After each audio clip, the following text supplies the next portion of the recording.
And I'll tell you, over the years, I've begun to just find solace in trying to stick with what I believe are the facts and not to try to encourage or inflame the conflict between these opposing groups. So, with that said, what I mean is that you can hunt mountain lions and conserve them, whereas some people believe that those two things are in complete opposition. Welcome to the Into the Wilderness podcast. I am your host, Byron Pace. It is the 9th of June 2021, which is quite a few days after this podcast should have gone out. But I kind of had a good excuse for that because for the last 10, 11 days, I have been in Eswatini, which is a country landlocked inside the country of South Africa, formerly known as Swaziland, doing some documentary film work on anti-poaching efforts there. And what I was unaware of heading out was that I would not only have no power, but I would also have absolutely no access to internet at all until I moved to the next project that I'm working on, which is in Namibia, where I am now. And so it was basically impossible for me to upload the new podcasts, which had already been recorded. And so to make up for that, this week you're going to have two podcasts drop. Now, this one is back to the usual format, the long-form conversations. You're going to be hearing from Dr. Mark Elbroch, who's the lead scientist at Panthera's Puma program, and also about his new book, The Cougar Conundrum. Basically, everything to do with mountain lions, i.e. cougars, that you would possibly want to know is probably either in his book or in this podcast. So I'm not going to add any more to that. It's a fascinating conversation. Everything from the history of mountain lions, their evolution, the controversy of hunting mountain lions and whether that's a good thing or it's a bad thing. Does it work with conservation? We cover it all in this podcast. So that's what you're going to be hearing about today. Now, of course, the last couple of podcasts that have been out have been the Conservation Roundtable, where I've been speaking to Jess and Ford about amazing stories from around the world. And don't worry, that's coming back. That is going to be the next show that's out this week. So we've had episodes 1 and 2 out of 6 already. Those have aired, and you will be hearing episode 3 just in a couple of days after this show goes out. If you've been liking that format and liking those conversations that we've been having, because it is quite different to the podcasts that we normally put out, fire me a message over on email, podcast@paceproductionsuk.com, or on the socials. You can find me at Byron J. Pace pretty much anywhere. Over this last 2 weeks, while I've been out of comms, the team at Modern Huntsman, who are our partners on this podcast, have been working extremely hard to get Volume 7 ready and out. So I actually have a lot of catching up to do today to see different editorial things that I might have to do and add the finishing touches to my own article, which is focused on sustainability. And it also talks about some of the work of the Atlantic Salmon Trust, which is some other film work that I've been doing over the last 2 months. And those films are finished now and will be releasing very soon. So keep an eye out on my socials, particularly Instagram, because that's probably where I'll post it, at Byron J. Pace, for any of the latest updates of that. But definitely head over to modernhuntsman.com and think about becoming a subscriber so that you can be the first in the line to get the new volume. And as I said, Volume 7 is going to be out very, very soon. To my Patreon supporters, thank you very much for every single one of you who have supported, some of you actually since the very beginning, since we launched Patreon, and some of you much more recently. So welcome if you're a new Patreon supporters. In the top tier this month, we have Richard Stevens, Richard McNeil, Ronnie Speakman of rdcontracting.co.uk, James Marchington, the guys at South Ash Stalking. They've been posting some cool pictures recently. Josh Starling, Thomas Cameron, Mark Zabrowski, the team at Galax Clothing, and Colin Knight. If you would like to help support this podcast, head over to patreon.com/Byron Pace. And one more thing on Patreon. Before we jump into this show, I put up a post probably a couple of months ago now for a print. It was 2 Atlantic salmon jumping up a waterfall. And I had very good intentions of getting that actually printed and out to everybody before I left on this project. But with the print place that I normally use not having normal hours because of COVID lockdowns, and finishing actually the Atlantic Salmon Trust projects, which were an insane amount of work in a very short period of time. Very appropriate, being that it was also about salmon. I wasn't able to get those before I left, but when I come back from this quite lengthy trip, I will make sure that I get that out. And don't worry if you're waiting on stickers or other bits and pieces for the different tiers that you might have supported on Patreon. Those will get out to you. It's just the unfortunate thing about me not actually being in an office all the time is that sometimes there's quite a delay for stuff like that. But anyway, with all of that said, enjoy this podcast because you will most definitely come away with it having learned something. And I'm excited to bring you the episode 3 of the Conservation Roundtable just in a few days' time. Mark, welcome to the Into the Wilderness podcast. You've had quite the exciting morning already. We just spoke for 2 minutes off air before we started recording. I said, just pause there. This sounds very exciting. I think my listeners need to hear this. Tell me what your Saturday morning has looked like so far.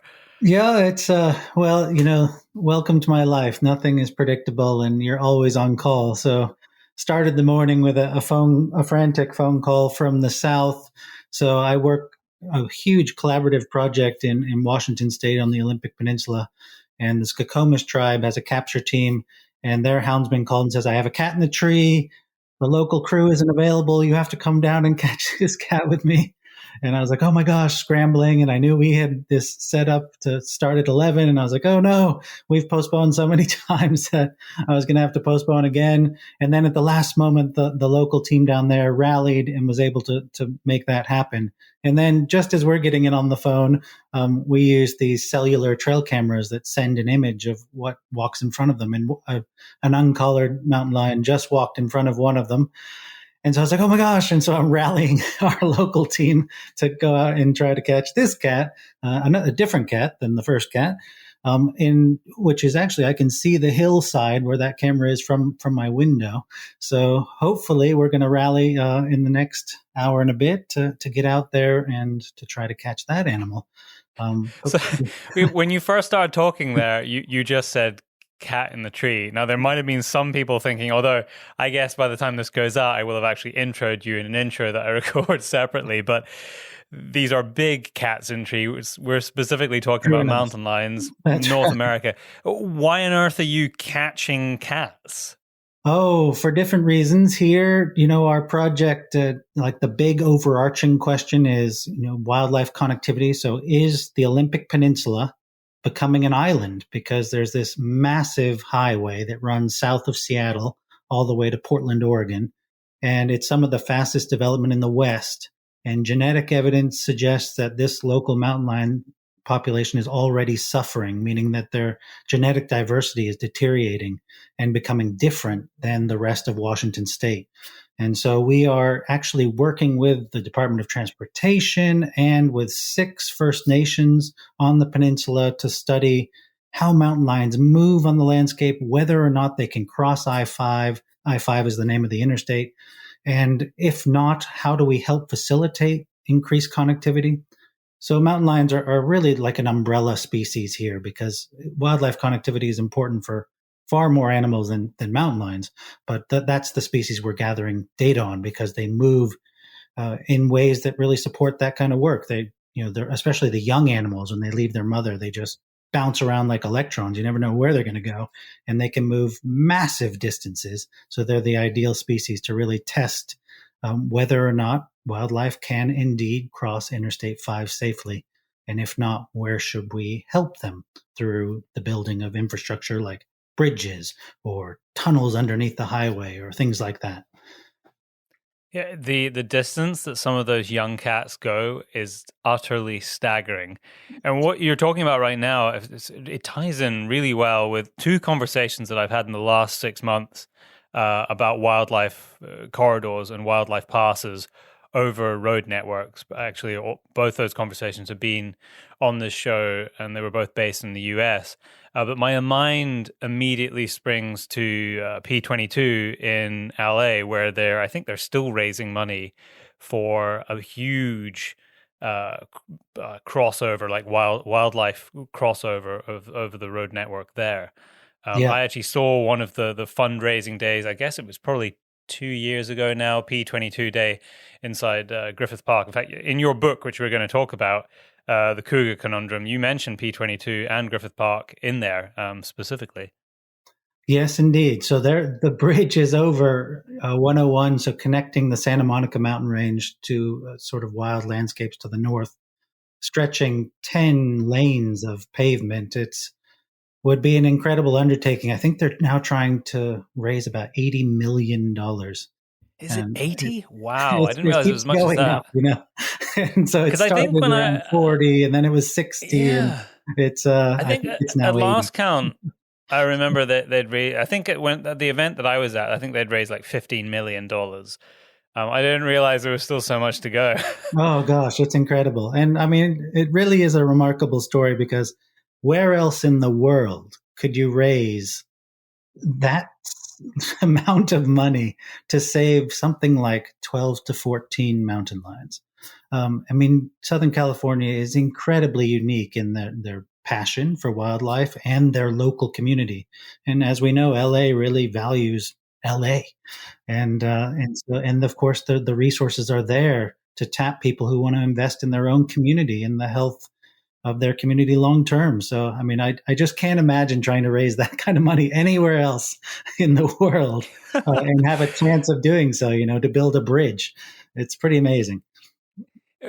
Connectivity, as you've pointed out, is incredibly important. And the other thing I was thinking about when you were telling us, giving us this intro, was the Florida Panthers. Now, I think that had less to do with connectivity and more to do with just an isolated pocket through the history. And I'd like to talk about the history of mountain lions, particularly in North America. And their, I was going to say demise, but they've actually bolstered that population now. But their decline was largely, well, eventually as a result of genetic degradation, which is what you're concerned about, if I'm correct. Absolutely. Yeah. So, I mean, Florida was sort of the role model population for studying the effects of genetic deterioration on an isolated population. As you said, I mean, it is ultimately a connectivity story because they became isolated because of a loss of connectivity. But we've brought in additional mountain lions to breed there to kind of increase genetic diversity. And of course, the most recent research has said that we need to continue to do so, that there's still an issue with genetic diversity in that population. And so they're going to now strategically start planning on how bringing more mountain lions into that population to kind of bolster it a second and perhaps a third time down the line. That was an interesting case because am I correct in saying that the Florida panthers were identified as a subspecies and then they were trying to find what the closest population was that matched them genetically? Yeah, well, partly right. So yes, originally called a subspecies. And this was based on the old idea that subspecies were sort of determined by morphometrics, which that's just a fancy word for saying the shape of an animal, right? So they measured the heads and the paws and all these different things. They looked at their color. And based on that, there were lots and lots and lots of subspecies of mountain lions. And the recent genetic work, which sort of now of course, is based on DNA. And that shows that every mountain lion north of the southernmost part of Mexico, and really, actually, it's mostly what people refer to as Mesoamerica or Central America, the countries that are in between Mexico and South America. Those are a different subspecies, but everything north of there is the exact same subspecies. So every mountain lion in Idaho, Montana, California, Texas, they're all the same mountain lion subspecies as those in Florida. And so that argument no longer holds. And because of that, they could bring in mountain lions from anywhere, including Texas, which is where they actually grab some. And they're all, in terms of in sort of genetic subspecies, the same animal. It's interesting how science has brought forward our understanding, which is so important when we're looking at things like breeding programs. because the same parallel story that you've just told there is true of tigers. There was, I don't know, 15, 20 different, I can't remember the exact number, subspecies historically. And then when they actually started to look at genetic markers, they realized that, yes, there's these morphological differences in shape and size and some coloration and marking. But actually, these are just environmental adaptations over time, and they are genetically the same animal. Right. And it is, I mean, it's certainly relevant for this species in the current world, because there's all this discussion about, whether, for instance, what should we bring mountain lions to the Northeast where they are locally extirpated? And so based on the old ideas that it was a unique subspecies, that was considered, well, I don't know if we should bring a different subspecies, because then it's not the native animal, if we put that in quotes, that we're bringing back to the landscape. But now that we understand that those cats that used to live in what's called New England or the easternmost parts of Canada are the exact same animals that are currently in Idaho and Montana, as I said, there's greater scientific support for the idea that, yeah, that is actually bringing back the native carnivore that was extirpated several hundred years ago. I assume, though, that there will be environmental adaptations that allow some of these animals or some of these populations of this, what is the same species, to thrive more in certain areas. So how do you tackle that when you're looking at reintroductions? Yeah, well, that's a good question. And, there are differences in mountain lions across their range. So some are, for instance, those in Central America are generally the smallest, and they're dark because they're in rainforest and sort of very heavily forested landscapes. And then you go furthest south, they're sort of the other extreme where they're kind of gray and they live out in these completely wide open landscapes, steppe habitat, grasslands, or sort of xeric shrubs. And so certainly they're different in size, they're different in color. Are there local adaptations that would be absent if we were, for instance, to bring some from the west to the northeast? That would make those northeast cats, have a less chance of survival. There may be differences, but I doubt it would have any impact on whether mountain lions we brought from the west to the east would have a chance of reestablishing. I mean, mountain lions are just so incredibly adaptable and resilient. And I mean, in truth, it's funny. We're in a current exercise where someone has asked us to just map potential habitat in the east just to see if mountain lions were to get there on their own, which they're already starting to move east, and so they will get there eventually. Where would they live? And we were on the phone, some of us, working on this exercise, and just kind of laughing because they could live just about anywhere if you let them get there, and there's not really a lot of biological limitations on where a mountain lion can exist. As long as people let them live, I mean, it's really about people, right? So as long as there's not major highways and super fragmented habitat, which certainly that exists everywhere, and certainly in the east, there'll be places, they're not going to live probably within the 495 corridor of Boston or right around Washington, D.C., but rural eastern landscapes that are sort of primarily farms or agriculture or timber property, I mean, there's no reason at all that those cats wouldn't love it there. There's plenty of deer, and there's plenty of woods, and even these landscapes where it's a lot of people, meaning like each person has a couple acres, but it's forested, cats are going to have no problem living in that landscape. The question, of course, will be social tolerance, whether people will allow them to live there and whether they're willing to adapt the way they live. Because if you have big cats in your backyard, you can't just leave the family goat tied to the tree in the backyard and expect that it's no. okay. Well, you can. You can. but a little bit like Jurassic Park, it might not be there in the morning. Yeah, exactly. I used to joke years ago with folks who'd say, "How do I see a mountain?" I'm like, "Well, take your goat, you tie it in the backyard. When it screams, turn on the light." Yeah, I mean, there's so many things to dive into there. I think before we get into that, because your book talks a lot about our relationship with mountain lions and how we exist in a landscape with them. And it also talks a lot about the history of mountain lions and the history of hunting mountain lions and the current sort of climate of hunting mountain lions, which all things I want to dig into. But I think for a bit of backstory, I was so excited about you talking about catching cats that I didn't really get your kind of backstory before we start talking about the history of mountain lions. So, I mean, what is your day to day? Who are you working with and for? What does your life look like, Mark? Oh gosh. And how did you get there? Yeah, all in 3 seconds. What does my life look like? So I work for an organization called Panthera, and Panthera is a global organization. We have people all around the world, and we are a cat organization, meaning that all of our work focuses on wild cat species, and we are a conservation organization.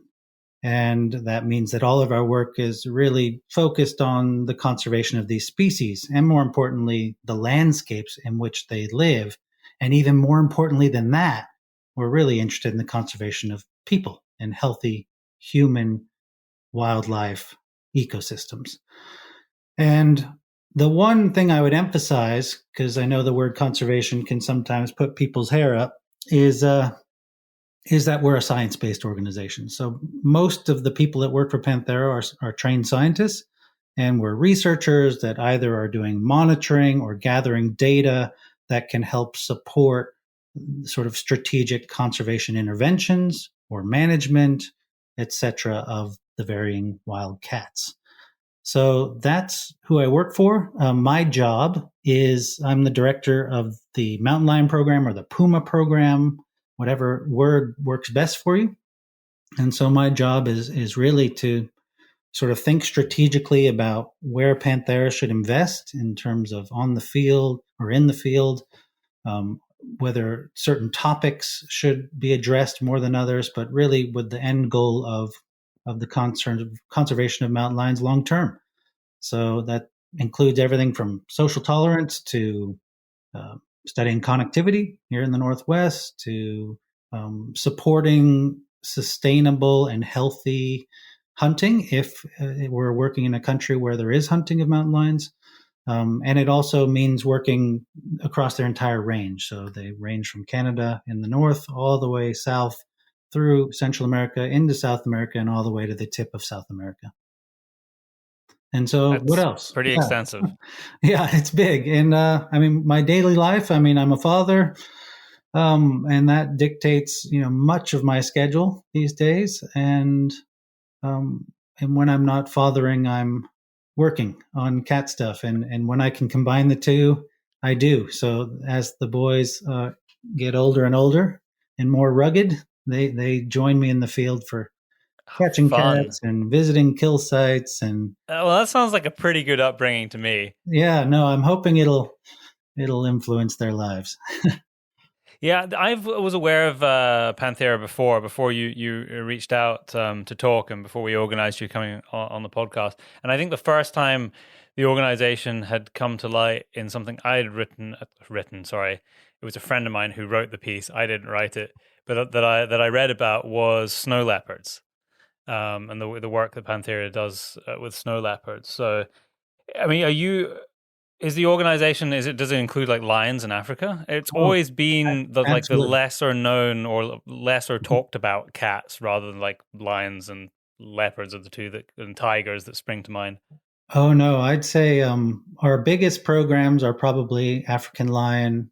Our leopard program is massive now because it's got a huge amount of support to expand the work that we do from South Africa all the way into the Middle East, where they're doing a reintroduction of the local subspecies of leopard there. There's a huge jaguar program, is probably one of the biggest in terms of people and stretching across, I think it's 11 countries. And then there's a small cat program, which is, a huge undertaking, is our newest program. So it doesn't have a whole lot of people working in it, but what they're trying to accomplish is on a scale that's kind of daunting for me. They're trying to work with 33 species across the globe. And so that's just growing as we speak. What else? Snow leopards, of course, and which you mentioned.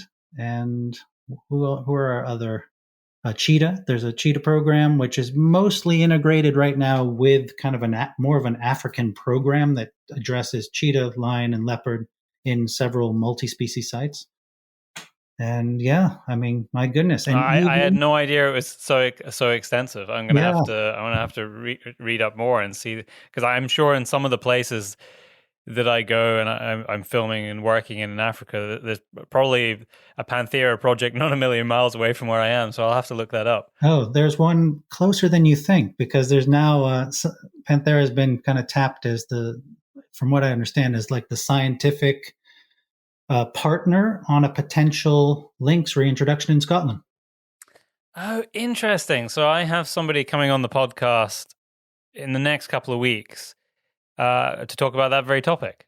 Well, so there might be some crossover there. Yeah, absolutely. Oh, fascinating. Yes, really close to home. And where you're talking about is basically in the Cairngorms, which if I was sitting on the other side of the house right now, I'd be able to see the mountains of where the Cairngorms start. So I think what would be useful for people, especially outside of the Americas, North, Central, South America, is explain mountain lions and their multiple names that they go by, and how they fit into the evolution of big cats as we know them today, the big cats that exist today.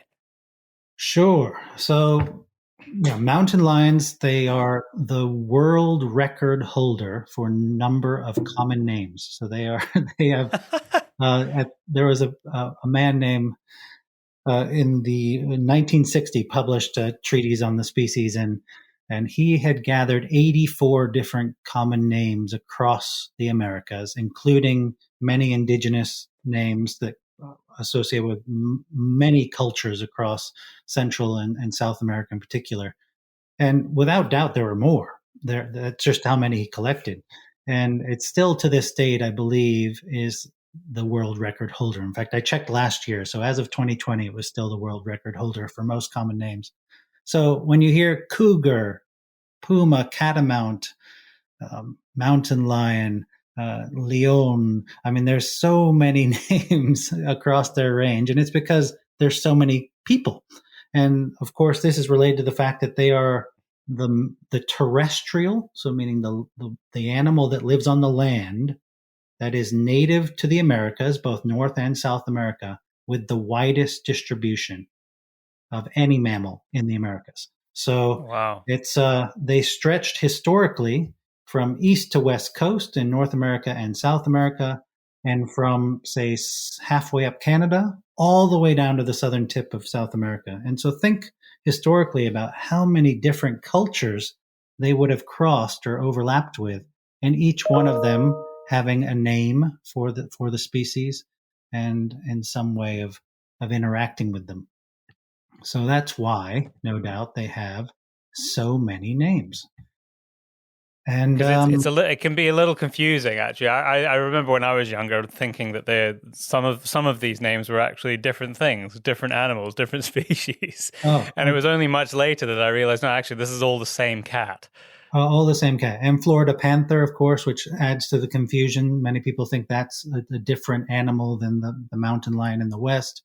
I tend to say mountain lion just because of where I've worked, and I've worked in states where they use mountain lion. Now, where I live in Washington, funny enough, I'm a real outsider. And the second I say lion, everyone looks at me funny, because here they say cougar. And there's only 2 states in the U.S., it's Oregon and Washington, where the predominant usage is cougar. Canada, predominantly cougar. U.S., predominantly mountain lion, except for Oregon, Washington, and Florida, where it's predominantly Florida panther. And then everywhere else in the world appears to be predominantly puma. Puma, which is part of their Latin name. Yes, it is now. And it used to be Felis, but switched to Puma, yeah. So that's a little bit about their names. You asked a bit more about this. So in terms of who they're most related to, the thought is that the current puma in the Americas evolved from the American cheetah. And in terms of who they're most related to, today it's the Jaguarundi is their closest relative. They are not in the Panthera lineage, so the genus that includes lion and tiger and leopard. They are not as closely related to those species as they are to some of the local cats in the Americas. They, there are a couple of weird things about them. They're the fourth largest cat. I mean, they have a tremendous variation in size. So some leopards are much bigger than mountain lions, and some mountain lions are bigger than leopards. But in general, the largest mountain lions are bigger than the largest leopards, and so they beat out leopards to be fourth place for largest cat. And then they are the largest cat that can purr. And so for many years, they were considered, yes, physically large, but a small cat, because small cats purr and big cats roar, and mountain lions can't roar. And so some of the old literature, I mean, still people use this today. It's not based on any sort of real science. It's just this idea that there are big cats and small cats, and that big cats roar and small cats purr. And so therefore, mountain lions are small cats, even though they might be big ones. And so that adds to the confusion of why some people, including myself, a lot of the time I say kittens, because small cats have kittens and big cats have cubs. Of course, so, yeah. You know what? I never even thought about that, because I mean, in your book you talk about, kittens on multiple kinds, on multiple occasions, and I'd always just taken it as a given because that's how I'd always heard them referred to. But yeah, that would be for our. Here's a question. I should really know the answer to this. Is it cheetahs cubs? Isn't it? Yeah, cheetahs are cubs because they and yeah, funny enough, they don't really roar. Like a big cat, but they are more closely related to those species. Yep. But they're smaller. But they are smaller, yeah, and smaller than. Yep. So the again, naming for the young is kind of arbitrary. Oh, totally. And you'll hear people in the U.S. say mountain lion cubs, and I'm just thinking of in Latin America, they use the word. I often hear them. I've heard it translated as pups, not even cubs, but the same word they use for wolf young, I've heard used for mountain lion young as well. So, yeah, totally confusing. Don't worry about it. It's all good. Basically, anything goes. Yeah, that's right. So, a big thrust of your book, which you very kindly sent to me, and I started reading. A couple of months ago. Then I had to put it down because there was a whole bunch of other stuff I needed to read, and then I finished it quite recently in preparation for us having a chat on the podcast. Although there's like an entire chapter dedicated to it, but throughout the book, you are looking at this human mountain lion interaction continually.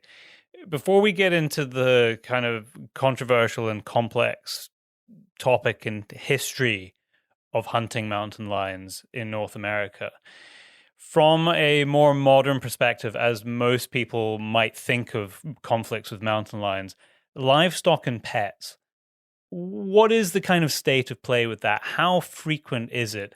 How often is it the case? I mean, is it the case that all mountain lions within the vicinity of people where they have the opportunity are going to be taking pets and livestock, or does it tend to be particular mountain lions that get a taste for it and just because it's easy prey?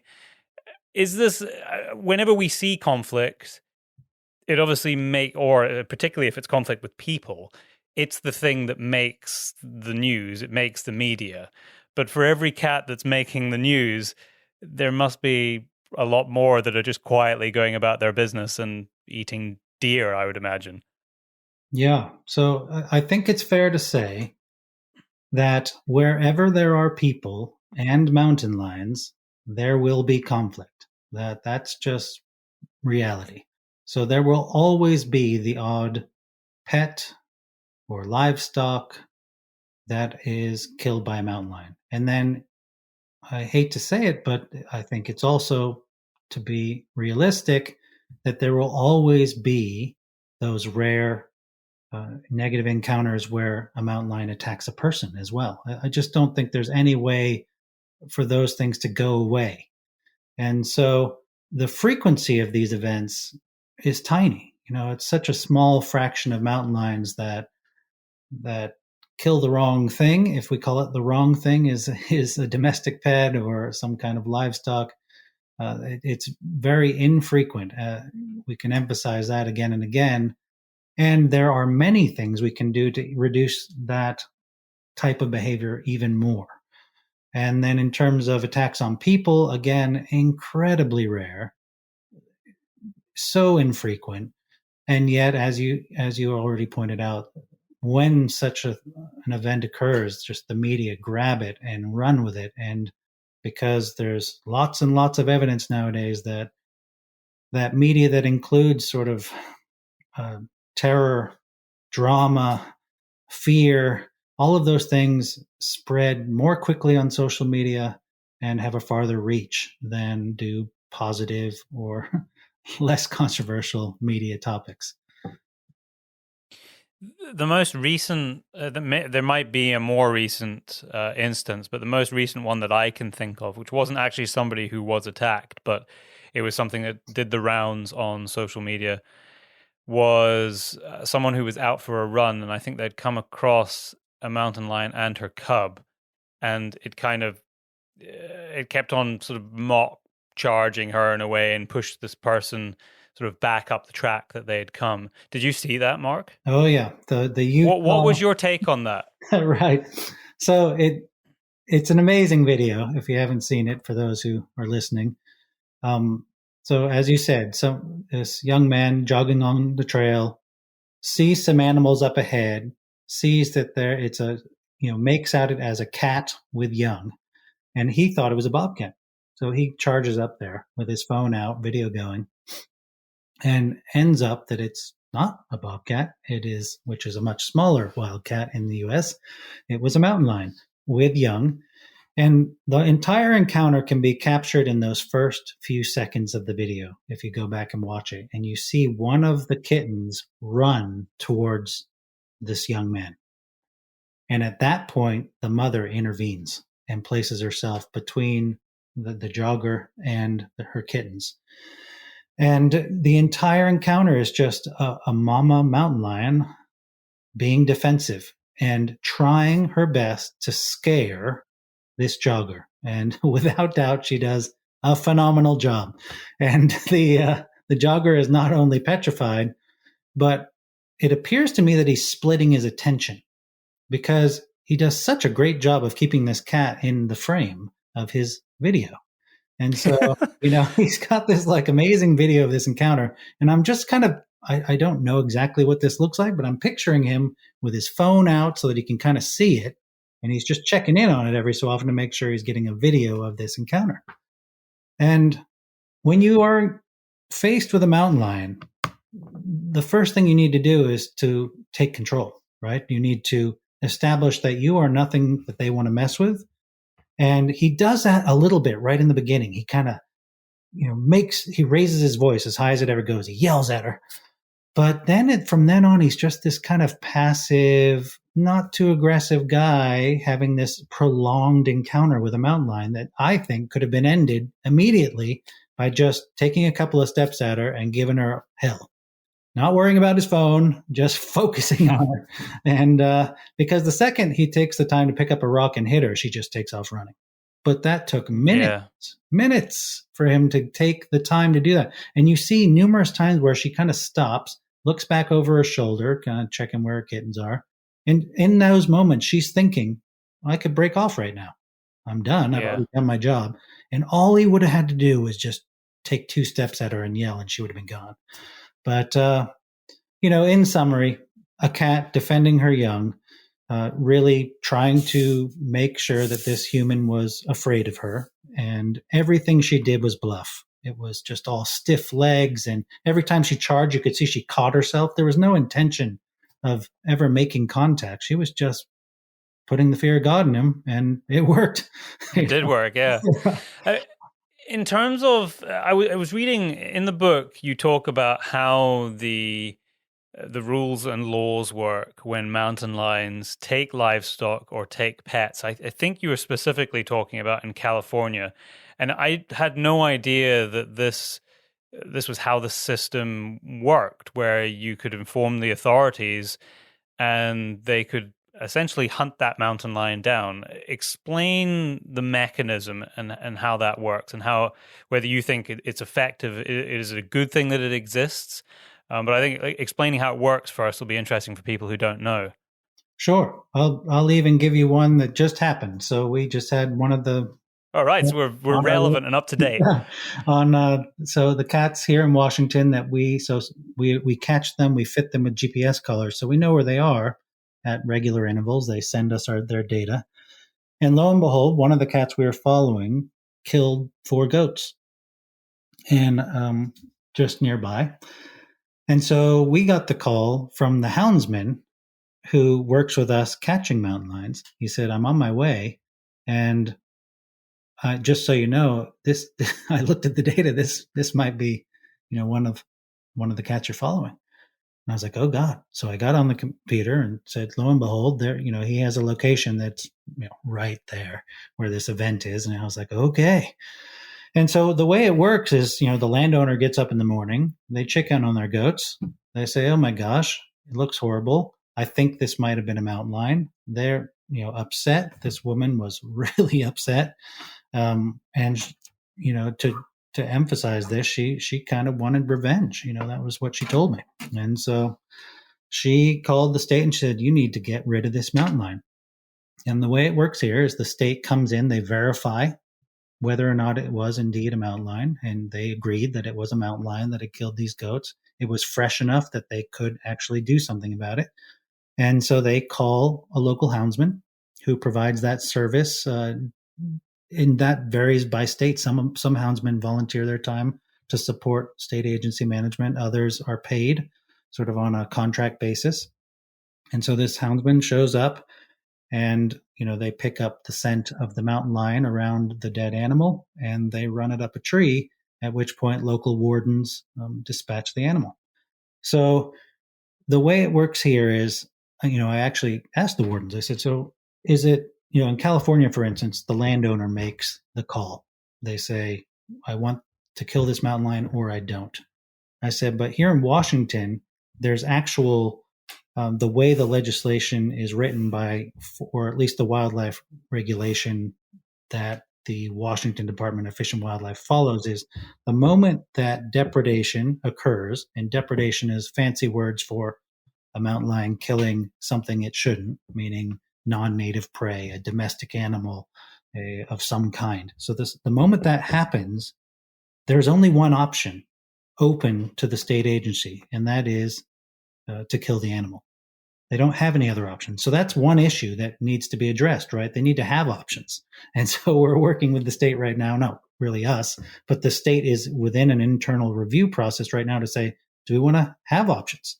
But right now, so they get notified, they find out a cat killed a goat, they say, well, we got to kill the cat. They check in with the landowner, and there is a discussion. The landowner was, in this case, very supportive, if not encouraging the killing of this mountain lion. And they say they like to engage the neighbors as well, because when you're using hounds, you don't know where you're going to end up. And so technically, they need permission to cross private property. And so they'll check in usually with the neighbors around the house just to say, "Are you okay? We're going to release dogs. This is what happened. If you two are supportive of this process, we're going to go ahead and try to catch and kill this mountain lion." So, in this case, most of the neighbors weren't home. So they just made the decision based on the information they had, which was they had tremendous local support from the owner of the goats. And I think they were able to contact at least one other landowner, and they were supportive as well. And so the hounds are released. They treat the cat. He had just drug one of the goats about, 200 yards away from their pen, and was just sitting there. And I actually was on site as well, and checked with telemetry. I just wanted to kind of really verify that this was an animal we were following and that he was truly guilty. I like to see the evidence for myself. So I did an inspection of the pen, verified his footprints were in there, and verified with telemetry exactly where he was, went in, and lo and behold, there's the dead goat that's missing.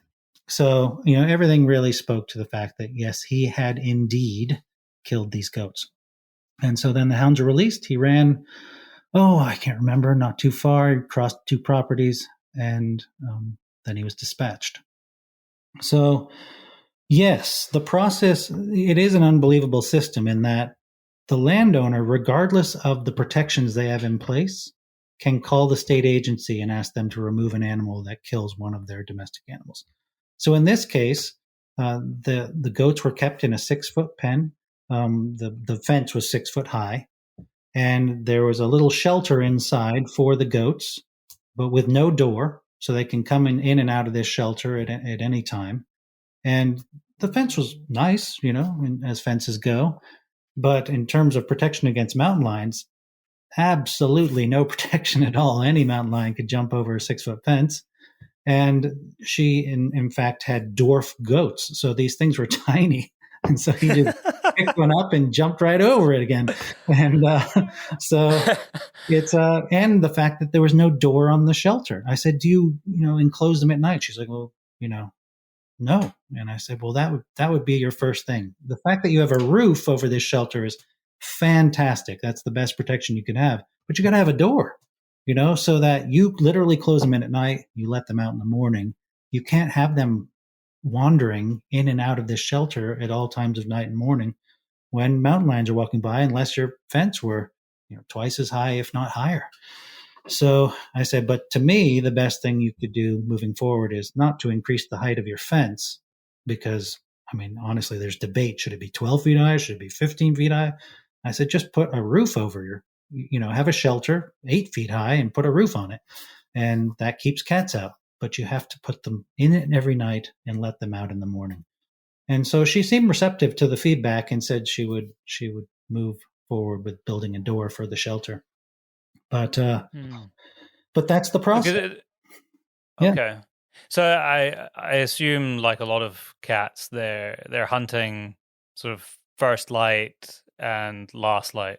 Exactly. For the most part. Yep. Okay. Yep. So that cat showed up there at, I think his point, he got there at about 4 a.m. in the morning, a couple hours before first light. Well, probably 3 hours before. And sometime in that window killed those goats. And so I guess a couple of things to emphasize, because you're talking about the process, is that this happens frequently here in Washington, a lot, that people have. She had 20 goats. So, she has 20 goats.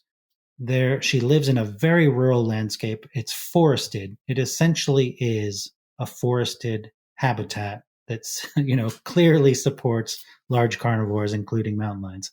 And she's right on the edge of any sort of town, right? So she backs up onto DNR lands, which is state lands, which are timber properties, which are just big forests, which back up onto U.S. Forest Service lands, which back up onto a huge national park.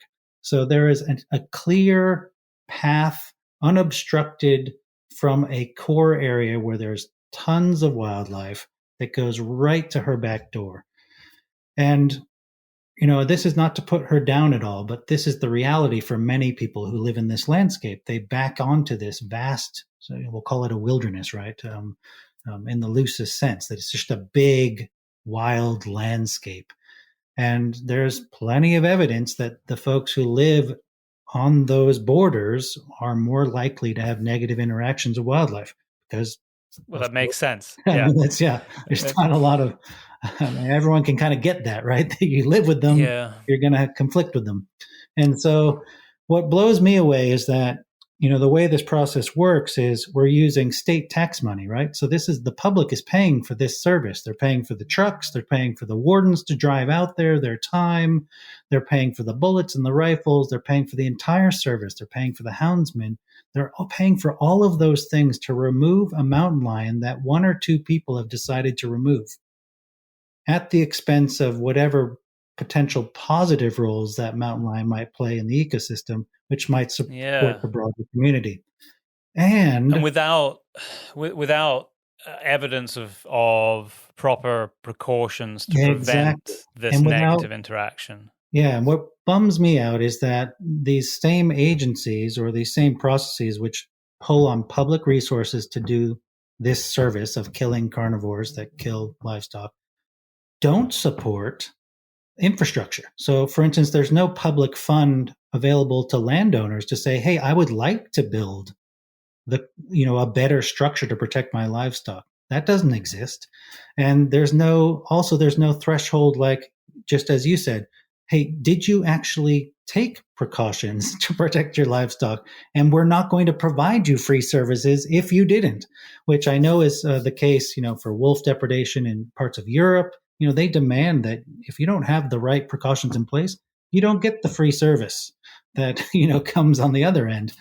And it'd be a wonderful transition to see that in the US too, that we actually begin to have people be accountable for their animals. There's two things that spring to mind, two examples that I can draw from home as I'm thinking about, well, it seems almost too easy to have this big mammal, essentially put down. That's what they're doing. They're tracking it down and they're taking it out of the system. Here, I'm thinking of if a fox takes your chickens and you're someone who has the means and you to do such a thing, you're probably going to wait for that fox to come back and you're going to shoot it. And very few people would probably take exception to that. Some people would, but I think most people would probably be okay with that. On the other hand, but a fox is regarded as vermin here, a bit like coyotes in the US.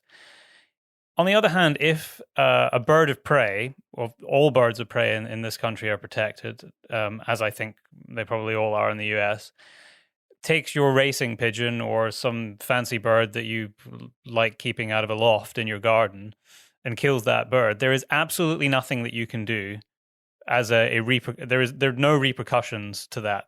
There's nobody you can phone to say, hey, this, whatever it might be, goshawk, sparrowhawk, repeatedly takes my racing pigeon. You need to come and shoot this bird.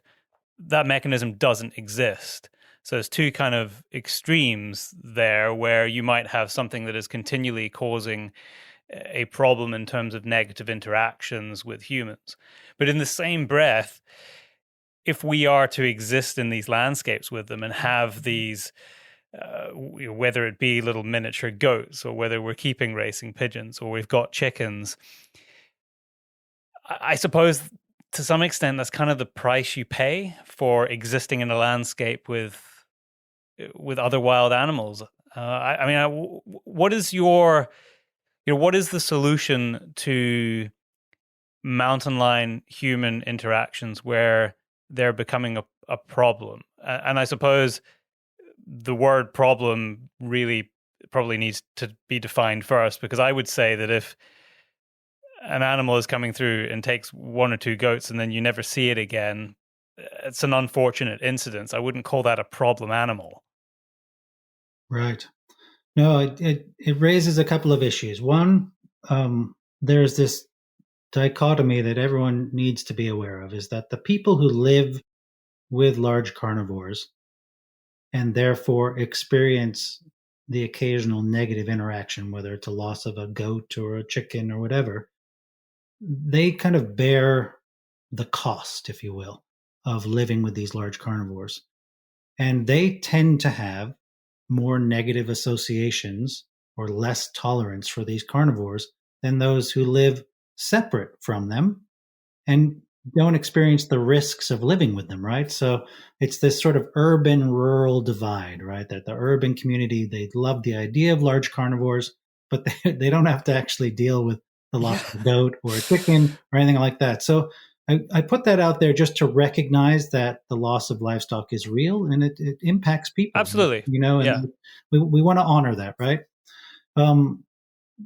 That said, there's two other things I'd like to say. Is one, with mountain lions, which you already hinted at, that the question is, are there repeat offenders, right? So are mountain lions problem animals, in quotes, or are they just once in a while killing a goat?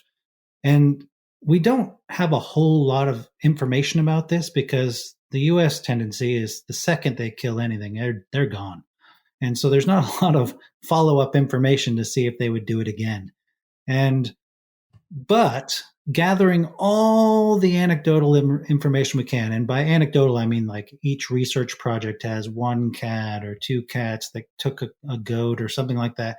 And they, for some reason, weren't killed. And so they were able to be followed for some length of time after. All the evidence suggests that most of the time that it is totally random. It's just chance, a chance encounter between a hungry mountain lion and lo and behold, there's a goat that they see or hear and they're like, okay, this could work out for me. But they're Breakfast. not exactly. They're not looking for goats. Yes, there is evidence that once in a while you'll get an animal that does learn that, oh gosh, if I keep going back to that neighborhood, there just seems to be easy pickings, just as they would learn that there's a valley full of deer. But again, to emphasize that most cats, this is what the evidence suggests, don't become these quote problem animals. It's just random. And if that's true, that means there's no reason to kill them, because the chances they're going to do it again are really just based on where they live, how many livestock are in their landscape, and the protections around those said livestock. So that leads me to the second thing that I would emphasize is that, in particular, when we're talking about pets and livestock and those conflicts with mountain lions, those can be mitigated. They can be reduced by, employing protective measures for your domestic animals. So this is one of the ones that to me is kind of frustrating, or what I would call a no-brainer, because you can put a door on your shed. You can put your goats, if you have 6 of them, in something with a roof. I mean, these are not really things that I think should even be discussed. I mean, you do them if you live in a landscape of mountain lions. And, if you don't do those things and you lose a goat, personally, I do not think you should have the ability to call on public services to remove that carnivore. And it's not to say that it's not a loss for that family. Of course it is. But there, as you kind of have hinted at, if you live in a landscape with large carnivores, you do have to acknowledge the fact that you must live differently than in a landscape without them. It's not better or worse. It's just different. Just as there are precautions one takes if you live in a city, there are precautions you need to take if you live in a country with mountain lions. So, I mean, this is, again, to me, it's not even up for debate. It's just the way it should be.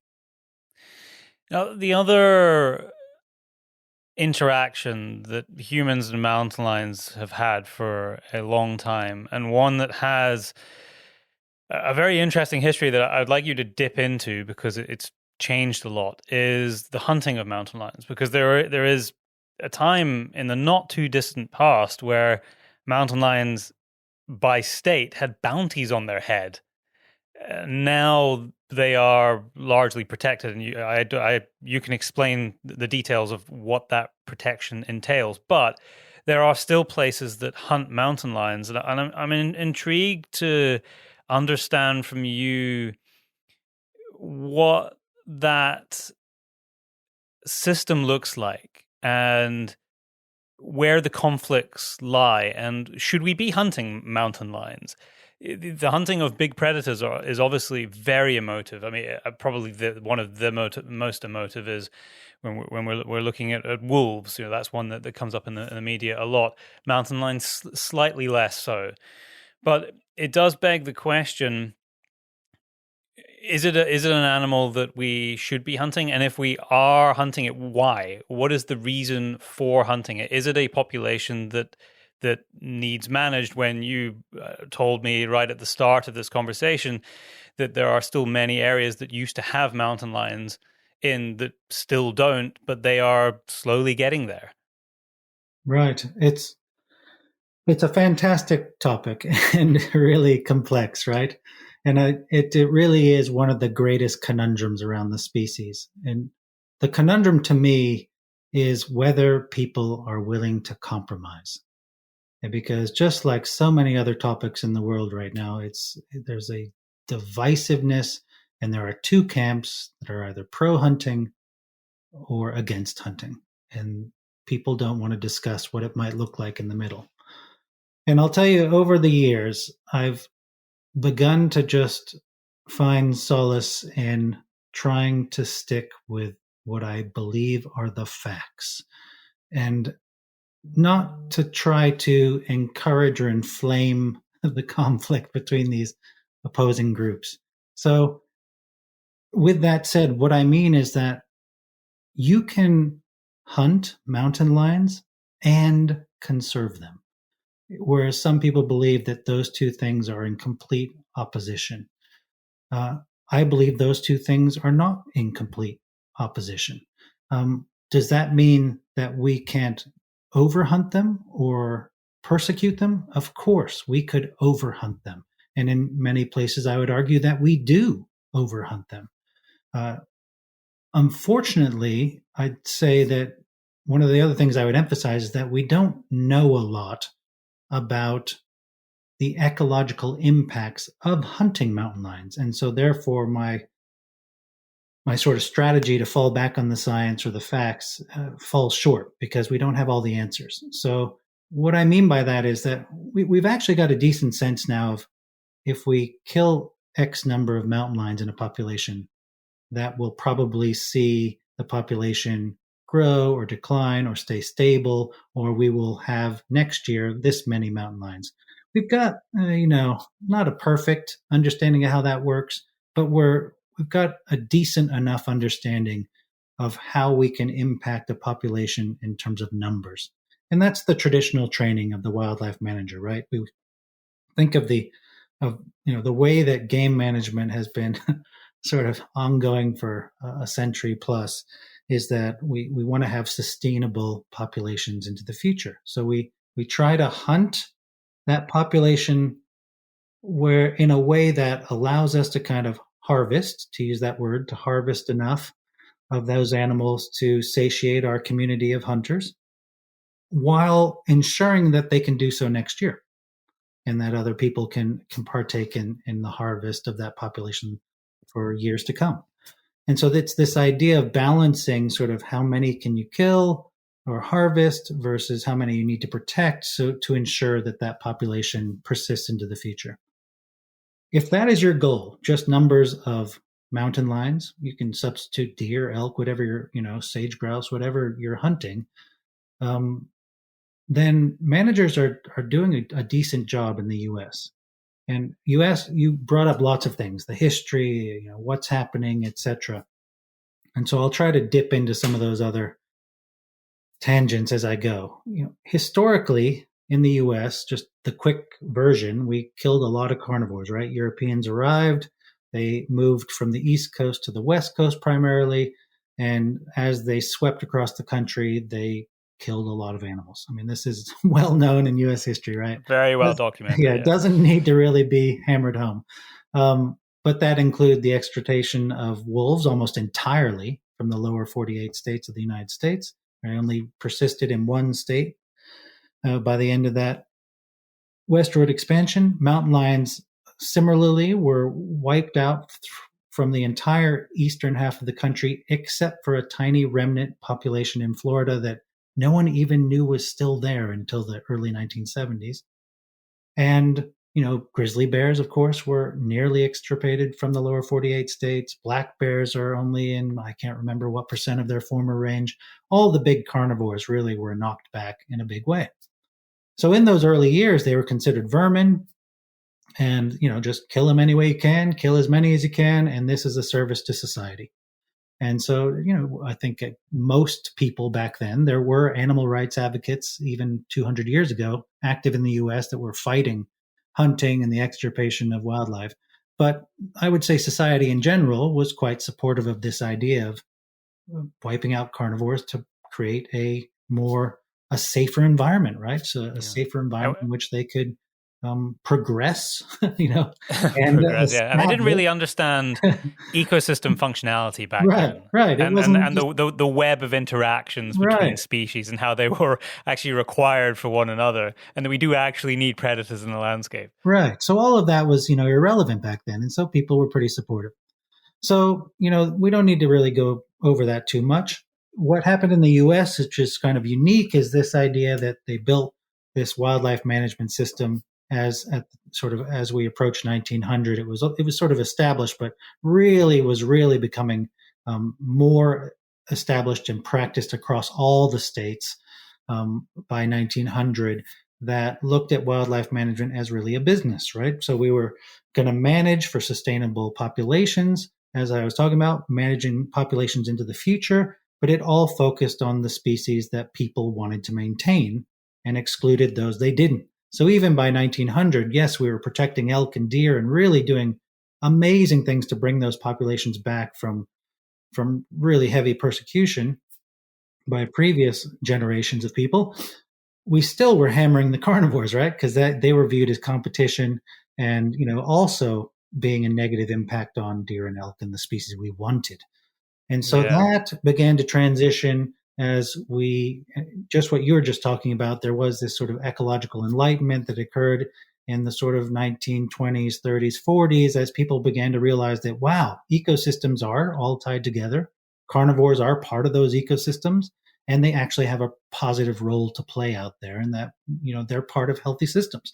And I think even since that time, more and more people are coming to realize that, wow, if we want healthy human communities and we want our children to be healthy, we actually need healthy natural ecosystems, because our air, our water, our food systems are all tied to that.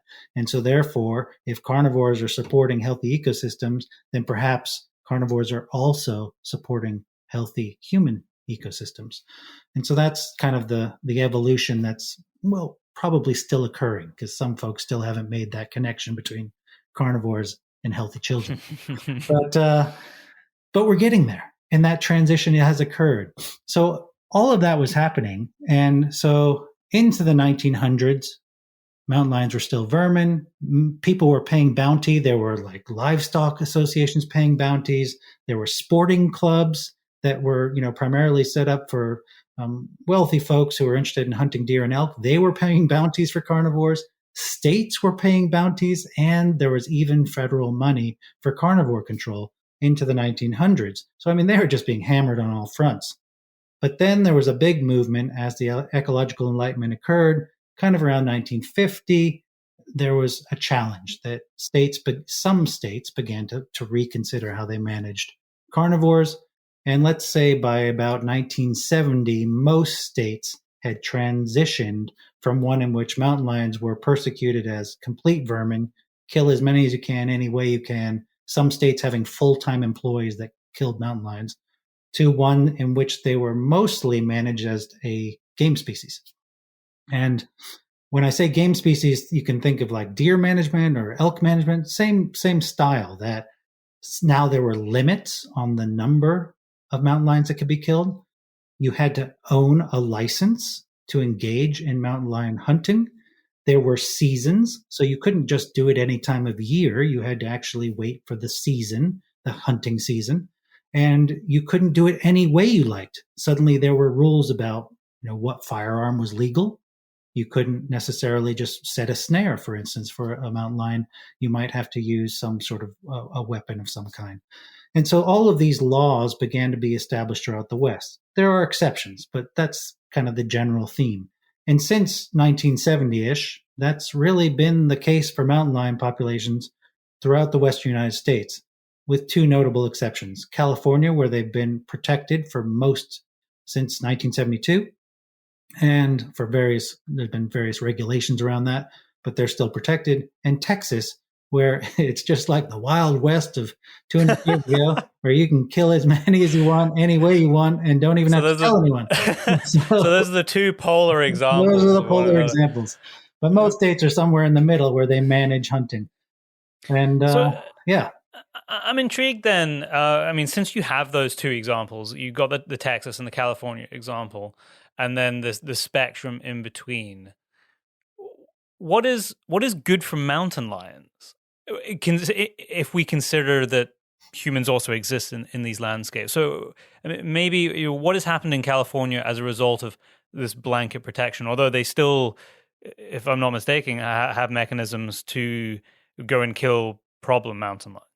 Yes, absolutely. So That's great. And that I obviously rambled a lot there, but there was so much to kind of share. To get at, I think, some of your key questions. One, that under this management of hunting mountain lions throughout most of the West, except for California and Texas, um, that mountain lion numbers have increased dramatically. And that many would argue that they're doing just fine in terms But of. is that cause and effect? Like, is it more okay? That might be correlated, but is hunting the reason for that? Is it because of the funding that's gone into further protection, or would have that happened anyway? Great question. And you hear Because that. I know that a lot of people in the hunting Yeah, community, yeah, well, we hunt in all these states and the mountain right, populations have gone up. Well, that's great, but like, did you actually do anything to help that? And I right. don't know the answer to that because I hear it all the time, No, no, and yeah, I no. really want to know. Yeah, no, you've hit the nail on the head. This is like that classic argument that you hear from many in the hunting community that hunting has saved North American wildlife. No, it's the controlling of hunting that has saved North American wildlife. It's putting regulations on it and limits on it. Because if people could just hunt anytime they want, as many as they want, we wouldn't have anything here, right? And so I think the mountain lion population has rebounded not because we're hunting them, it's because Yeah. we're limiting how we hunt them, when we can hunt them, how many we can hunt. And I think it's even more complex than that. I think it's the removal of wolves across most of the United States has really As facilitated. competition for mountain lions? Exactly. They're huge Uh, competition, huge impact. okay. And that's some of the research we're still publishing now as we're trying to figure out this relationship. But it seems quite clear to me now that mountain lions, or excuse me, wolves are one of the greatest impacts on mountain lion abundance in any given area. And so Okay. when you combine that with human hunting, which are the other major impact on the abundance of mountain lions in any given area, those two things can interact and become synergistic and really, cause quite rapid decline of mountain lions in a particular area. And so that's what we saw, for instance, in Wyoming, where we finished a big project a couple of years back, and we saw the population drop by 48% over about 8 years. And it was Hmm. as wolves recolonized and expanded into that system, and human hunting was still ongoing. And in fact, human hunting was reduced over the course of the project, not just because we were feeding the agency data that's saying, hey, the mountain lion population is in trouble, and they responded and said, okay, we'll reduce the quota, but because wolves were establishing and the primary hunting method was hounds, and hounds and wolves don't really mix. Don't mix. And so No. the hound hunters were pulling out of the ecosystem where we were working. Oh, because they didn't want their hounds being taken by Yeah, wolves. there were numerous Huh. hounds killed right in the heart of our study area. In fact, in one winter, the two primary outfitters, meaning like the guides so clients would pay them to go on a mountain lion hunt, they each had a dog pack, and they were all killed in the exact same winter by wolves. Oh, And so it was wow. like a That's sudden sad. shift from hunting mountain lions to none. But even as that occurred and wolves really spread through the system, that decline continued to occur. And we think it was more driven by wolves than it was human Yeah. hunting in that That's system. interesting. Yeah. Really interesting. So I wonder though, is there another element here where I mean, it's well documented that a lot of the taxes, whether we're talking about Pittman Robertson, which is the tax on ammunition and sporting goods, which helps fund a lot of the wildlife agencies, or whether it's over the counter tags to go and hunt, fund a lot of the conservation efforts, which have, along with the restrictions which you talk about, have helped facilitate this thriving population in many places of many ungulates. And that is the prey species of things like wolves and mountain lions. That must have contributed to it as well, I would imagine. absolutely. So yeah, it's trying to keep me on track here. It's good. So we've got regulation on hunting.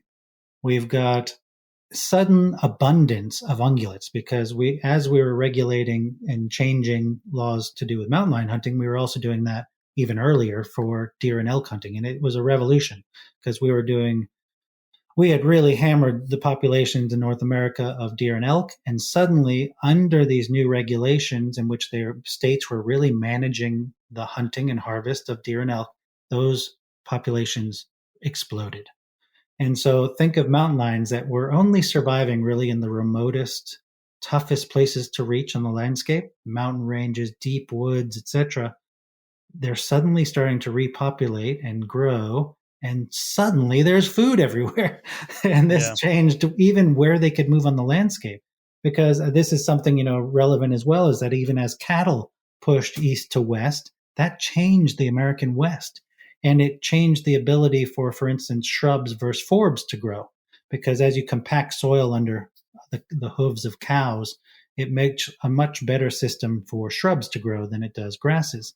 And that changed where deer could live on the landscape. And suddenly deer, as the settlers moved west and established, and cattle did, and regulation allowed deer to grow up and to start expand, they said, wow, we have more places to live in the American West than we ever have before. So deer are moving into the deserts. They're moving into the Great Basin. This has caused all sorts of problems for bighorn sheep, because as the deer moved in, so did the mountain lions, which historically were quite rare there. And you talk about, that's one example that you give in the book, actually, is the bighorn sheep and the mountain lion interaction, where we got this species that they're desperately trying to hold on to. I mean, huge amounts of money and a colossal effort is going into restoring populations of bighorn sheep and protecting them, which is also actually a huntable species under very strict regulation and permitting. But you've got a predator species which is doing quite well by all accounts in most places, that is negatively impacting some bighorn sheep populations, but it is facilitated by this increase in abundance of ungulates, which we've facilitated. Absolutely. We are the reason why there are deer in those locations, which are not just subsidizing, they're really kind of fueling the mountain lion population. The mountain lions rely on the deer to really get by. But if you only have 20 sheep in that system and they run into a sheep once in a while and kill one, that can be, devastating for a tiny population of sheep. So is that an instance, Mark, where, because I have this discussion quite a lot when there is this view that certainly was one that was established sort of probably back, 1920, this kind of protectionist view back 1920s, and then it grew and then it died out, and it's sort of coming back where we should have less hands-on impact on a landscape and kind of remove ourselves from it and let it do its thing. And I am very much of the opinion that we have reshaped it too much to do that, and it's kind of an irresponsible thing to do, would be not to be looking at a landscape and work out how we could best manage it for ourselves to live in it, but also the species that we share it with. And this seems like quite a good example where it's probably going to be almost impossible to redress this explosion in deer numbers and the areas that they've repopulated, which are feeding mountain lions. So is it a case in that particular instance where not only should deer populations be controlled because they're in a habitat where historically they probably wouldn't have been, but also the mountain populations that have come with them, which are now negatively impacting a sheep species, which, by the way, we are also responsible for their decline largely because of domestic sheep and viruses that they pick up. This is what a great example of why things are never black and white. It's just 1,000 shades of gray. And that, just as you said, you've got these complex ecosystems. How can we address that without removing the deer? And if we did just let things go, we just have to accept the consequences that they aren't going to return back to 300 years ago. It's a done deal. The soil has been changed. The deer are there. It is now an entirely new system. And so, some bold people years ago suggested, well, we need to remove the deer. But that's like, anti-religious here in the United States. You can't talk about removing That's deer. Like removing guns. Exactly. About that. So that did not go over very well, but everyone was a little more supportive of, well, let's just remove the mountain lions. But as we all know, that's a Band-Aid. You'd have to keep doing it over. Yeah. Because is that a problem though? Is that like that kind of active management where, well, the deer populations, we here in Scotland, and it's actually a very hot debate right now, are higher densities of deer populations in some parts of Scotland, but the same in the US, and populations of antelope in Africa, where they are culling a certain proportion of the population every year in sync with what the habitat can cope with. That, I mean, you talk about carrying capacity in your book. I mean, those same methods could be used with predators, and they are used with predators such as mountain lions. I mean, is that a problem? It becomes an ethical and a moral question more than can it be done. There is the mechanistic question, right? Is it possible to control carnivores at that level? But we know that that's possible. I mean, scientifically, is it? Yeah. If I know that removing ethics and morality from science is actually increasingly difficult as every year goes by. But just from a scientific viewpoint about trying to, I was going to say balance, and I hate using the word balance, but trying to manage the system in the most strategically sensitive way possible so that we're getting the sort of maximum benefit for the ecosystem and the species that are in it, without considering the public moral outrage about killing wolves or killing mountain lions. Even if it was a short-term method and mechanism for longer-term change, is that something that makes sense to manage mountain lion populations? Yeah, I mean, I think there will be circumstances where one could argue that makes the most sense. In terms of long-term sustainability and health of ecosystems, the ideal would be to remove the deer. And there's a similar story from the Channel Islands, which are off the coast of Southern California, so Santa Barbara, Ventura. Yeah. And I don't know if you followed the pig eradication on the islands, but one of the big drivers was that there's an endemic species there called the island gray fox. It's just like our North American gray fox, but slightly smaller and genetically distinct. Enough. Is this the same as the Catalina fox? Yeah. Is that the same fox? Yeah. It's one of those guys. And so they were doing horribly because golden eagles were out there and just mowing them down. And historically, there weren't many golden eagles out there. They were all bald eagles, and and bald eagles didn't hunt foxes. And so there was this big discussion about, well, what's changed, what's happened, and what they decided was it was all about pigs. Because pigs had established on the islands, the golden eagles had moved out there to take advantage of this new food source. And because the pigs were subsidizing the golden eagles, which were reproducing and becoming more and more numerous, and they were occasionally picking off gray foxes, it was a bad thing for foxes. Same idea with bighorn sheep, deer, and mountain lions. And so they said, well, if we really want to do the best thing to return this system back to what we think was more natural, right? Historically, the best thing to do is to remove the pigs with the hopes that we'll see a reduction in golden eagles and therefore gray foxes will be okay. And that's what they went forward with. They removed pigs, which was an unbelievable effort we won't talk about. And, of course, the ethics and morals of that could be debated by different groups of people, but they shot and killed hundreds of pigs. Thousands, probably. I can't remember the numbers. And they removed them from these islands. And lo and behold, they were able to reduce the eagle population. Bald eagles are again the more numerous species, and foxes have been saved. And what's nice about that story is they don't have to continue to intervene. They don't need to continue to kill golden eagles or to, kill whatever. Which seems like a crazy thing to statement. Right. To kill golden eagles, yeah. Right. Which, of course, are a protected species, so it would be a real mess. But it's the same idea. Is the best strategy to go in and just hammer mountain lions every year, which will inevitably keep killing sheep? Or can we get the sheep population enough to be robust enough to just be able to deal with it? That would be, the next best thing. Of course, yeah. Can we get there without reducing the number of deer? And Honestly, I'm not sure. We may have to, based on sort of ecological theory and what we know about the way ecosystems work, the best approach would be to tackle not just the mountain lions, to tackle the deer. That's the biggest issue because it's the crutch that's holding up this whole altered ecosystem.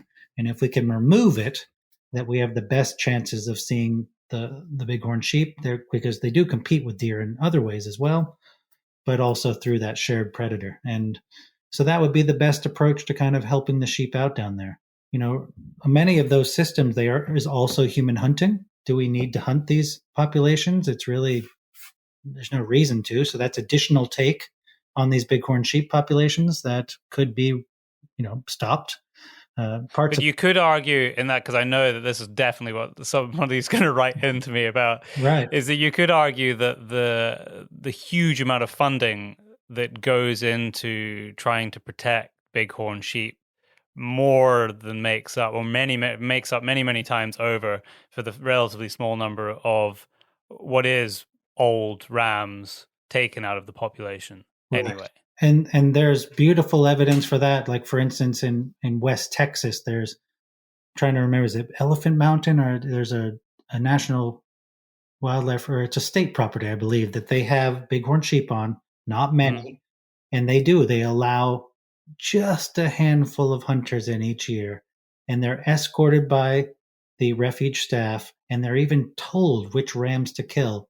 And that brings in enough money to fund everybody's salaries, the trucks, the program, the protection in place for those species. And that's a beautiful example of how a very controlled, limited hunt is providing the conservation means to protect that species. There are other examples, I think, where it's not as clean, but, so there is a balance between, it's really about scale, right? When you're working on one mountain, you can do that so beautifully. When you're working across an entire state, like New Mexico or Arizona. Yeah, just doing the census in itself is right. Is a huge task. Huge task. And so it just becomes one of these super complex, ecologically challenging dilemmas, a conundrum, if you want to call it that. And it's just, how do we do it? But I think to bring back to your question, which is, are mountain lions, could they sustain that kind of management? Or is it okay for mountain lions? And I think one could argue that for some of those ecosystems, it might make sense to do some carnivore control if, depending on the objectives of, for the ecosystem. I would, again, encourage that addressing just carnivores is not a long-term solution. It's a Band-Aid. Of course. Yeah. It's a really, really important question. I think anybody who listens to this podcast who hunts, just really think about what Mark's just said there, because it's I don't think we think about that enough. Right. And, what we're aiming for, I believe, is healthy ecosystems, right? Not ecosystems that rely on us doing very invasive management continuously. And so the other part of your question is, how are mountain lions doing? And I briefly said it already once, but in terms of numbers, they seem to be doing okay in the West. That under the current management, which, some would argue is not protection, but it is, there are protective regulations in place to limit how we impact them. They're doing okay. And again, it's partly to do with the number of deer and elk on the system. It's partly to do with the lack of wolves. It's partly to do with regulations of hunting. But whatever the reason is, they're doing okay.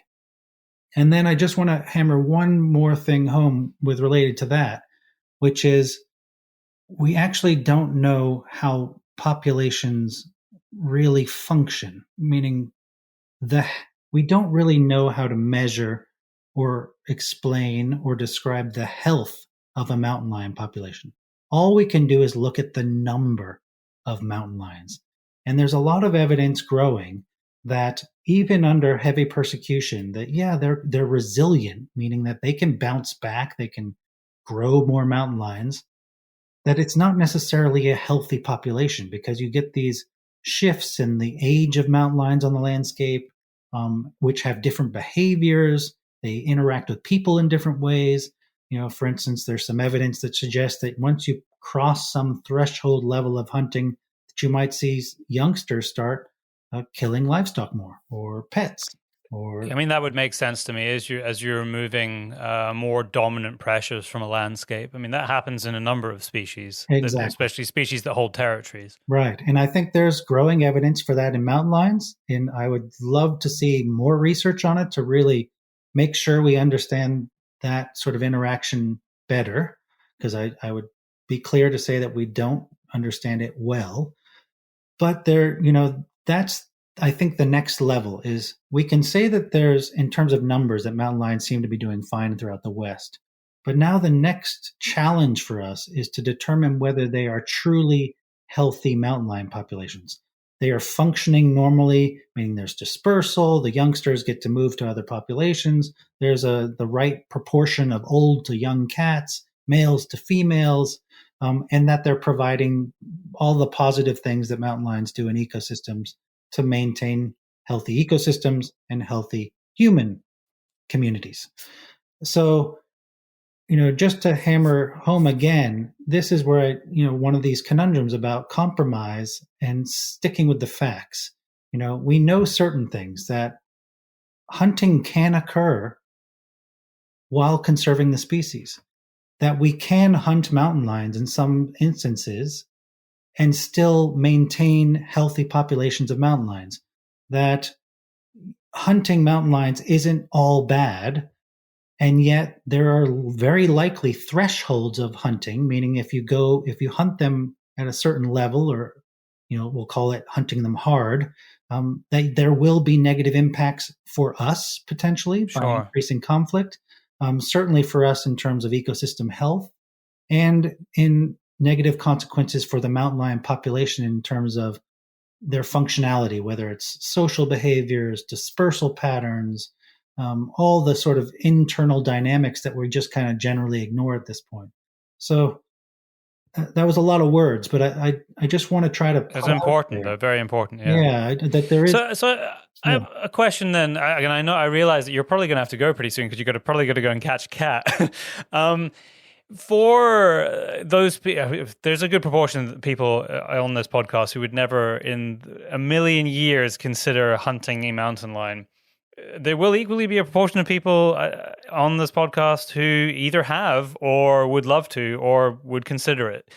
How can people who are in the hunting community, even if it's not actually specifically targeting mountain lions, but just in the bigger community, that maybe they're just somebody who hunts deer and buys their over-the-counter tag every year, how can they be allies for mountain lion conservation? What do they need to think about more going forward, given that I think that we really are moving into this new generation and new narrative of hunters out there, people who hunt and fish and enjoy the outdoors, who are returning more to this sort of hunter naturalist, people who fish, who are also naturalists of the streams and rivers. I'm seeing that. I'm seeing that as the younger generation are coming through. They want to really understand how the activities that they pursue because they enjoy it, partly because of the activity, but partly because they enjoy being in nature, how they are impacting it within this greater web and greater ecosystem of interactions.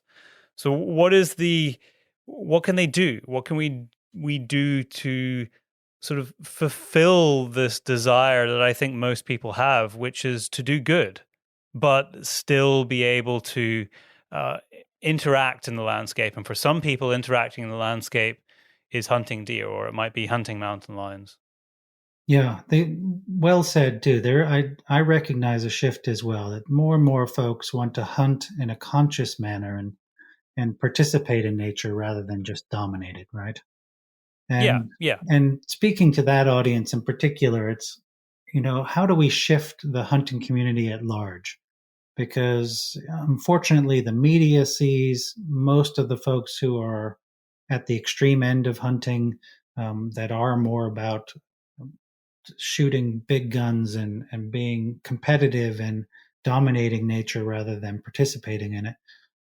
And it kind of overshadows those of us who are seeking something different. And so, what can one do?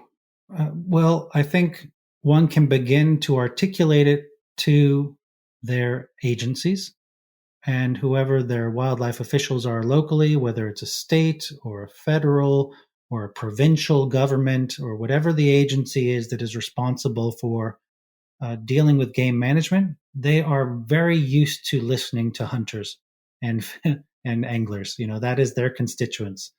But that conversation is dominated by people who only value one or two species at the expense of all the others.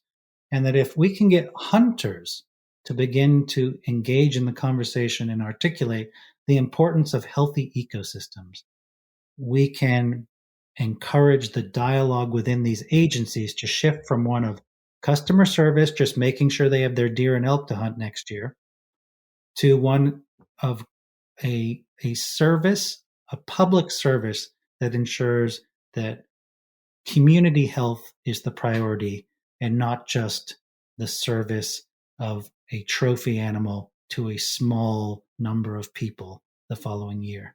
And we have to make that shift. And so that would be part of it, is to try to work within their agencies to make change. The other would be to encourage all of their friends and family who do not hunt to participate in the discussion. So they too need to engage with their state agencies and talk about what their goals are for local wildlife populations, so that there is a more balanced approach to recognizing the needs of people, what people want, and that all of those views can be incorporated into strategies that help sustain healthy ecosystems on the landscape. The other thing I would encourage, hunters do it well already, is they're helping fund these agencies through the purchasing of licenses, through the Pittman-Robertson, talking in the U.S., these various excise taxes that have been redirected to help with conservation at the state level. But realize all of those funds are really being focused on state management, which is just one small slice of what conservation is doing more broadly. So non-hunters are typically putting their funds in different pots, which are also doing conservation work, whereas hunters are typically putting it in the pot that contributes to the function of state wildlife agencies and the state wildlife agency agenda, which includes conservation programs, land purchase, the management of wildlife species, the protection of endangered species in their states, all of those things. But if we can diversify funding at the state level, it will also encourage a broader discussion and a more inclusive discussion of all people, right?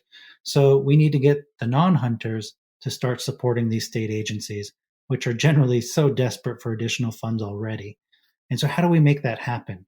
And it's not just as easy as, well, I'll just start giving them money. There's actually a lot of obstacles for non-hunters to give money to support state agencies that are in place by those who are fearful of losing control of state wildlife agendas. And that's something I talk a lot about in the book. And I know it's a controversial, very sore subject for many people, but I talk to you as a hunter, but as one who wants a healthy ecosystem, that this is just the reality. We need to get I had no idea you were a hunter, Mark. Yeah. I didn't know that.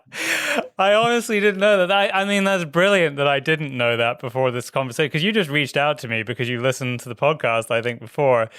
And I was speaking to you just as, as an expert in mountain lions. I had no idea that you were actually a hunter. That's brilliant. Yeah, well, This has been an incredibly enlightening and pragmatic conversation, and I think that these kind of conversations, like we've just had over an hour and a half, we need to hear more of these, because I think that we would create a far more inclusive landscape and a better landscape, and improve our interaction with wildlife if we could have these kind of calm interactions. Absolutely. like we've just had. And I will say that, that listening to your podcast, I recognized as someone who could have that conversation.